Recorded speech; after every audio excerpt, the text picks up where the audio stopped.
시청자 여러분 안녕하십니까? 이데일리 TV 뉴스 전해드리겠습니다. 먼저 코로나19 신규 확진자 속보 전해드리겠습니다. 중앙방역대책본부에 따르면 오늘 0시 기준 국내 코로나19 신규 확진자 수는 715명으로 전일 대비 확산세가 둔화됐습니다.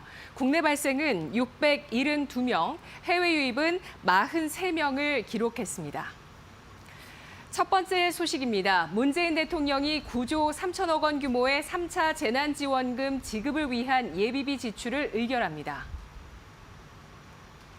정부는 오늘 오전 청와대에서 문 대통령 주재로 국무회의를 열고 2021년도 일반회계 목적 예비비 지출안을 의결합니다.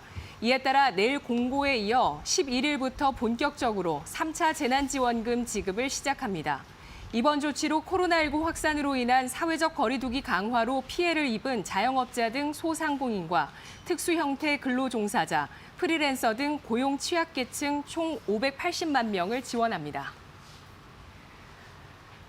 방역당국이 국내에 도입되는 코로나19 백신을 다음 달 말부터 접종하겠다고 밝혔습니다.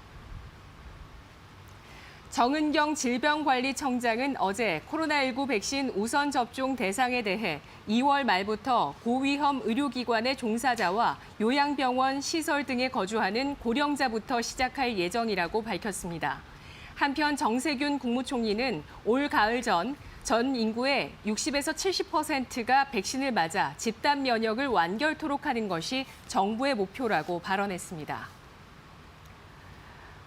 국내 완성차 업계가 지난해 코로나19 팬데믹으로 인한 어려움에도 불구하고 18년 만에 내수 판매 160만 대 돌파에 성공했습니다.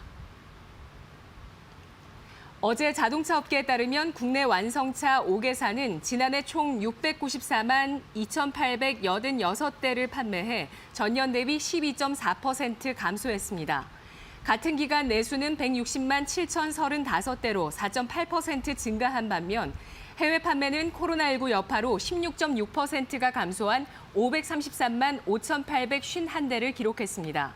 특히 내수는 국내 완성차 업계에 잇따른 신차 출시와 정부의 개별 소비세 인하 정책 효과로 전 세계 자동차 주요 판매국 중 유일하게 성장세를 보였습니다. 올해는 코로나19 백신 도입으로 선진국 중심으로 자동차 수요가 늘어 해외 판매가 반등할 것으로 전망됩니다. 현대자동차그룹이 중국의 해외 첫 수소 연료전지 시스템 생산 기지를 구축합니다. 정부와 업계에 따르면 산업통상자원부가 최근 산업기술보호위원회를 열어 현대차그룹의 수소 연료전지 시스템 기술 수출을 승인하기로 의결했습니다. 정부는 현대차그룹이 중국에서 하려는 공정이 수소 연료전지 스택 중 가장 후반부 공정에 해당돼 국가 핵심 기술이 유출될 가능성이 낮다고 판단했습니다.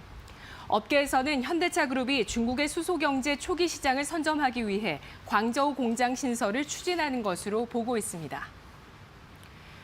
이재용 삼성전자 부회장이 새해 첫 경영 행보로 협력회사 사장단과 함께 파운드리 생산 설비 반입식에 참석해 협력 의지를 다졌습니다. 어제 이 부회장이 참석한 평택 2공장 파운드리 생산 설비 반입식에는 원익 IPS, PSK, ASML 코리아, 동진세미캠, 솔브레임 등 협력회사 대표 5명이 참석했습니다. 삼성전자와 40년간 협력회사로 동반 성장한 회사들은 협성회 회원사 201개 기업입니다.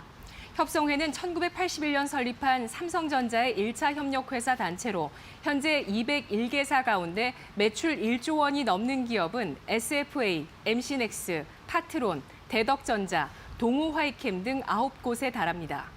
이 부회장은 어제 앞으로 삼성전자와 협력회사, 학계 등이 협력해 시스템 반도체에서도 신화를 만들자고 의지를 다졌습니다. 지금까지 이데일리 TV 뉴스였습니다. 이어서 간추린 소식 전해드립니다.